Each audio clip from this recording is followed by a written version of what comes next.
Hello বন্ধুরা, শুভ দুপুরবেলা সবাইকে। তো আজকে একটি রান্নার ব্লগ নিয়ে চলে আসলাম। তো এই যে দেখতেই পারছো, এখানে মাংস নিয়ে আসছে বাজার থেকে।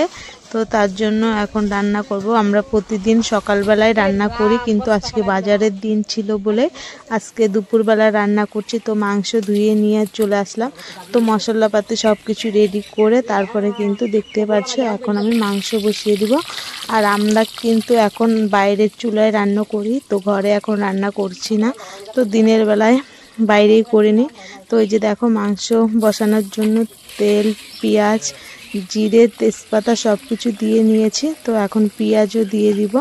তো পেঁয়াজ দেওয়ার পরে পেঁয়াজটাকে একটু ভেজে নিব ভালো করে। তারপরে কিন্তু একসাথে কিন্তু আমি আলুটাকেও ভেজে নেব। তো আমি কিন্তু মাংস রান্না করলে আলাদাভাবে মাখাই না। তো আমি সব কিছু কিন্তু কষিয়ে নিয়ে মাংস দিয়ে তারপরে কিন্তু রান্না করি, কড়াইয়ের মধ্যেই কষাই।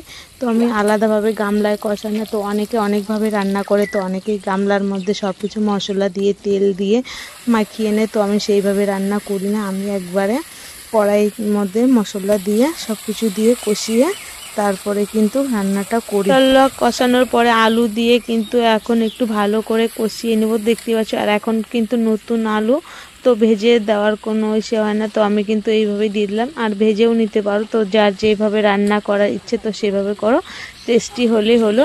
তো দেখতে পাচ্ছ আমাদের কিন্তু ঘরে রসুন ছিল না, তো ক্ষেতের থেকে রসুন নিয়ে আসলাম, তো এইভাবে দিয়ে দিলাম। তো পরিমাণ মতো লবণ দিয়ে ভালো করে একটু কষিয়ে। আর দেখো, আর একটা জিনিস, আমি যেখানে রান্না করি সেখানে কিন্তু তেজপাতা গাছ ছিল, তো সেখান থেকে কিন্তু তেজপাতা ছিল, তো এইখান থেকে তেজপাতা নিয়ে নিলাম। আর মা বলছিল যে এই যে দেখো, কি রান্না করতে গেলে কত তোমাদের আরাম, পাশেই তেজপাতা গাছ, তেজপাতা এনে কড়াইতে দিয়ে দিবে, তাহলে এইদিকে কয়টা লঙ্কা গাছ লাগিয়ে নাও। আমি বললাম হ্যাঁ ঠিকই বলেছে, কয়টা লঙ্কা গাছও লাগাতে হবে। তারপরে দেখো, আমি কিন্তু মশলাটা কষানোর পরে কিন্তু মাংসটা দিয়ে ভালো করে নেড়ে চেড়ে নিচ্ছি। তো দেখতেই পারছো। আর বাবা বলেছিল আজকে কিন্তু কষা কষা করে রান্না করবে। তো আমি বললাম, তো আমি তো প্রতিদিন কষা করে রান্না করি, কেন রান্না কি টেস্টি হয় না?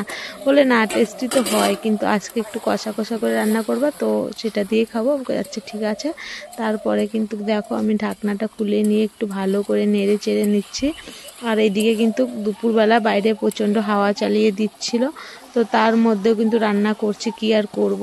তো এখন না বাইরে রান্না করতেই ভালো লাগে, বুঝছো। তো ঘরে রান্না রাত্রে যদি থাকে তো রাত্রে ঘরে করি, আর দিনের বেলা সকালবেলা মানে বাইরেই করি। তারপরে কিন্তু আমি কিন্তু আদা বাটা দিয়ে দিলাম, দেখতেই পারলে। তো আদা বাটাটা কিন্তু আমরা একটু মাংসটা মানে সিদ্ধ হলে তারপরে আদা বাটাটা দেই।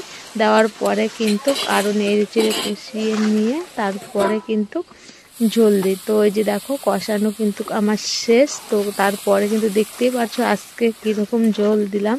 তো একদম অল্প পরিমাণে দিয়ে, আর এদিকে একটু লেগে যাচ্ছিলো তার জন্য। আর এদিকে দেখো, আমি কিন্তু কুলের আচার করব, আর এদিকে কিন্তু কুলগুলাকেও রেডি করে নিলাম। ফাইনালি আমার কিন্তু একদম মাংস রান্না কমপ্লিট। তো দেখতে পাচ্ছ আজকের মাংসটা আমি কিভাবে রান্না করলাম।